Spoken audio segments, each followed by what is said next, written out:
Bonjour à vous et bienvenue à bord de cette vidéo et de cette chaîne YouTube. J'espère que vous allez bien. Pour ma part, tout va très bien.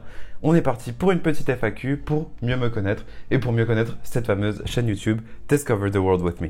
D-T-W-W-M-E. Yalla! Alors, comment est-ce que je m'appelle tout d'abord? Je m'appelle Thomas, j'ai 23 ans et mon métier c'est steward.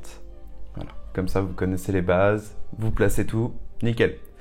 Alors, mes passions dans la vie sont évidemment l'aviation, sinon je ne serais pas steward. J'ai le sport aussi, grandement le roller, en grosse partie. On va aussi avoir la musique et aussi le développement de soi-même. Alors, je vais vous parler un petit peu de ma formation parce qu'elle est un petit peu atypique en fait. Dans ma famille, il fallait impérativement faire des longues études. Malheureusement, j'étais absolument pas prêt pour faire de longues études. Je n'aimais pas ça, je n'aimais pas les enseignements. Donc en troisième, j'ai été redirigé vers un bac professionnel qui me permettait de faire donc des stages et également donc vraiment de la professionnalisation, donc qui était complètement différent de l'école classique. Donc j'ai décidé de faire un bac pro vente. Voilà. J'aimais bien me mettre en avant, j'aimais bien travailler avec les autres, faire de l'esprit d'équipe et faire avancer une entreprise.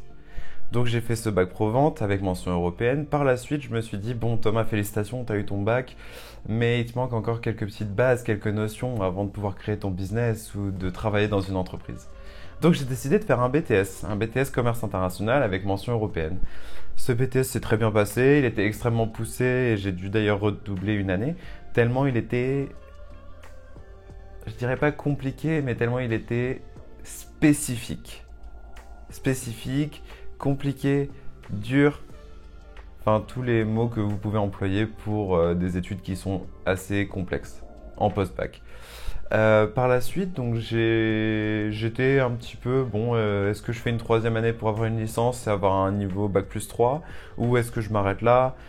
Bon, autant faire de l'alternance, autant gagner un peu d'oseille, faire ce que j'aime. Bon. C'est exactement ce que j'ai fait. J'ai fait une licence en alternance, donc la licence technico-commerciale avec spécialité commerce international. Et celle-ci donc m'a permis donc de développer mes langues, dont je vais vous parler juste après, et également mes techniques de vente et mon aisance à parler devant un public plus large. Là, j'ai l'air complètement stressé et c'est vrai, alors que je suis juste devant une caméra, mais par contre, vous me mettez 30 ou 40 personnes devant moi, il n'y a aucun souci, je pourrais parler tranquillement. Je ne sais pas pourquoi d'ailleurs, mais ce n'est pas grave. Donc après cette licence, tout s'est bien passé et d'ailleurs je ne l'ai pas eu. Mais des fois il faut un peu de mal dans le bien. Donc je ne l'ai pas eu à cause du rapport de fin d'études en fait où j'ai eu un 8 alors qu'il fallait 10 minimum sur 20 et j'ai eu 8. Donc je ne l'ai pas eu. Mais aujourd'hui, si je souhaitais la repasser, je n'aurais plus que le dossier d'études à repasser et tout pourrait bien se passer. Je pourrais avoir mon bac plus 3. Pour mes langues parlées, donc je parle le français, évidemment. Bravo Thomas. Et par la même occasion, je parle anglais couramment grâce à mon père qui est américain. Donc je suis franco-américain. J'ai des grosses notions en allemand grâce à ma mère aussi, car elle a été prof d'allemand pendant 15 ans. Et j'ai également les notions scolaires, on va dire, je dois avoir un niveau B1 ou A2 ou B1 en espagnol. Voilà, pour les langues parlées. Donc on va parler de mes futurs projets. Mais tout d'abord...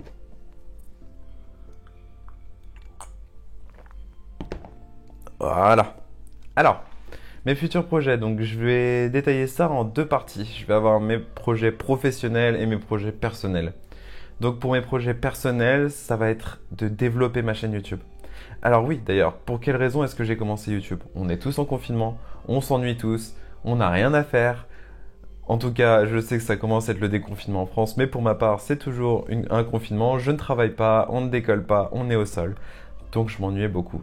Et en fait, ça faisait un petit moment que je souhaitais faire une chaîne YouTube, mais je ne savais pas vraiment sur quel sujet. Et donc mon métier m'a beaucoup aidé et c'est pour ça que je vais développer ma chaîne YouTube sur les voyages, mais aussi comment est-ce que j'ai réussi à être cabin crew, ce qui est plutôt intéressant parce que c'est un process qui est différent d'un simple entretien d'embauche et puis oh on vous rappelle la semaine prochaine, vous êtes convoqué à un autre. Non, c'est complètement différent pour rentrer dans une compagnie aérienne et également il faut des diplômes que j'ai eu, donc le CCA, dont je vous ferai une vidéo un peu plus détaillée et plus complexe et plus, on va dire, où je rentre dans le vif du sujet et pourquoi il nous le faut, ce que c'est, où est-ce que vous pouvez le passer, donc toutes les informations dues au CCA. Donc ça, ce sera une prochaine vidéo. Et donc cette fameuse chaîne YouTube que je vais développer, ce sera sur les voyages, les découvertes des villes du monde. Alors, quand j'entends découverte des villes du monde, oui, ça va être des sortes de petits vlogs, vu qu'on se déplace dans de très nombreuses villes. Et donc j'ai eu la chance là d'aller à Pékin, j'ai eu la chance d'aller en Afrique du Sud, à Johannesburg, j'ai eu la chance d'aller à Shanghai, j'ai eu énormément de chance d'aller dans des grosses villes où malheureusement tout s'arrête un petit peu avec le coronavirus. Mais c'est vrai que c'est des villes qui ont un potentiel immense. Je pense que si je vous fais un vlog dedans et que je vous dis les bonnes adresses où aller manger ou aller faire des choses incroyables, je réfléchis même au fait que quand je suis allé en Chine, j'ai été sur la muraille de Chine. Logique.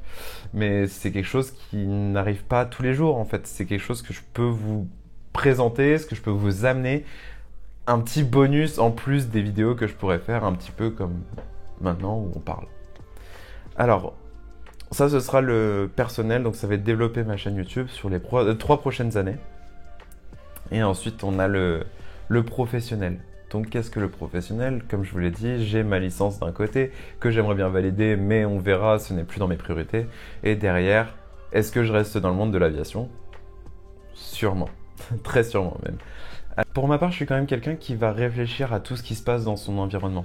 Donc c'est vrai que pendant ce confinement, je me suis vraiment posé les questions du est-ce que je continue avec Cabin Crew? Qu'est-ce qui va se passer? Je suis stressé de nature, mais ça c'est voilà, c'est moi. Et je me suis vraiment posé des questions sur le fait est-ce que je reste Cabin Crew? Est-ce que je continue dans l'aérien? Est-ce que j'arrête et puis je retrouve un métier un peu plus ordinaire? Et donc ça fait quelques semaines que je me pose des grosses questions et en fait il s'avère que j'ai décidé de commencer ma licence de pilote privé, donc le PPL, Private Pilot License, et donc c'est pour ensuite décrocher donc une école de pilote, donc ça ce sera dans plusieurs années, et ensuite de devenir pilote d'avion donc dans des compagnies aériennes. Bravo Thomas, tu t'exprimes super mal, mais bon, c'est pas grave. Pour faire plus court, je suis en train de préparer le diplôme de pilote de ligne. Voilà. Ce sera beaucoup plus simple comme ça, dit comme ça. Donc voilà ce qui se passe un petit peu dans ma vie en ce moment. Alors pourquoi YouTube particulièrement? Parce que je pense que c'est une plateforme ultra diverse et vous pouvez reconnaître certaines personnes qui parlent de l'aérien, qui parlent de divers sujets. Mais c'est vrai que YouTube, ça a été une grande source d'inspiration pour moi. J'ai pu découvrir des chaînes YouTube qui m'ont vraiment fait avancer et qui m'ont vraiment poussé à devenir Cabin Crew et même à devenir la meilleure version de moi-même. Et c'est pour ça qu'aujourd'hui, je suis toujours en train de devenir la meilleure version de moi-même, peu à peu. Mes plus grosses phobies, ça c'est un truc assez sympa, hein. C'est les trucs qui me font peur. Alors, on va se rapprocher. J'ai peur du sang. J'ai peur du sang comme pas possible. Je vais même pas en parler beaucoup parce que lorsque j'en parle, c'est un truc qui me fait trembler, avoir des sueurs froides et ensuite je tombe dans les pommes. Donc voilà, le sang c'est ma plus grosse phobie et par la même occasion, tout ce qui est aiguille, piqûre, vaccin je m'en fiche, mais les prises de sang, en fait tout ce qui est dans ce groupe-là, en fait, sang, prise de sang et autres, non, pas possible avec moi. Pour repartir dans un sujet un petit peu joyeux, qu'est-ce qui me plaît dans mon métier? Les voyages, les découvertes, les nouvelles personnes qu'on croise tous les jours, que ce soit des passagers, que ce soit nos collègues avec qui on ne vole jamais ensemble quasiment. Donc c'est toujours des nouveaux crews en fait. Qu'est-ce que j'aime aussi? Être un peu décalé.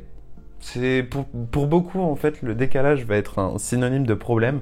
Pour moi c'est quelque chose qui me plaît. J'ai travaillé à plusieurs reprises sur des horaires donc tu commences à 8h30, tu finis à 17h30 et en fait non, moi c'est pas ça que j'aime. Ce que j'aime c'est voilà, tu as un vol, tu pars à 1h du matin, tu vas arriver, il va être 14h. Et puis voilà, tu vas te reposer pendant 24 heures et le lendemain, boum, tu repartiras par exemple à 22h et tu arriveras chez toi, il sera midi. Voilà. Et ça change, c'est un mode de vie que j'adore, c'est c'est quelque chose de grand, de passionnel, et j'ai adoré, et je continue à adorer, donc pour moi, il n'y a pas de problème sur le décalage horaire, sur les différents horaires aussi qu'on peut avoir. Euh, Qu'est-ce que j'aime également dans mon métier? Donc découvrir les nouvelles cultures, les personnes qui parlent diverses langues. Alors je vous assure que quand vous êtes dans un avion et que vous écoutez un petit peu autour de vous et que vous entendez des personnes qui parlent anglais, derrière vous avez des personnes qui parlent hindi, vous avez des personnes qui parlent arabe, des personnes qui vont parler espagnol, portugais.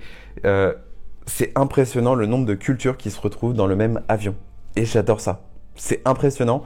C'est là où on se rend compte que pour avancer dans ce monde-là, il nous faut du mélange. Et c'est comme ça qu'on crée le mélange, c'est avec la mondialisation, c'est avec toutes ces grandes diversités de populations, de religions, de tout. C'est impressionnant et c'est quelque chose que j'adore. Et je suis tellement fier de dire que je ne suis pas français ou américain, mais je suis un citoyen du monde. Et c'est ça qui est génial. Sur ce, je pense que vous en connaissez un petit peu plus sur moi. Et je pense que vous en savez un petit peu plus sur cette chaîne YouTube qui va bientôt démarrer. Voilà, on se met petit à petit. Aujourd'hui, on est le lundi 18 mai. Je ne sais pas quand est-ce que cette vidéo sortira. Mais voilà, lundi 18 mai 2020. Et j'espère que vous avez aimé cette vidéo, que vous avez aimé en apprendre un petit peu plus sur moi. Si vous avez des idées de vidéos pendant la fin du confinement et la fin du fait que nous, on soit au sol, n'hésitez pas à le marquer dans les commentaires. Vous pouvez aussi me joindre sur mon Instagram. Donc, tout simplement, comme je vous l'ai dit, la chaîne s'appelle Discover the World with Me. Pour moi, ce sera DTWWME. Voilà. Qui sont les petites initiales de Discover the World with Me. Voilà, j'espère que vous avez aimé. À bientôt pour une prochaine vidéo. Ciao!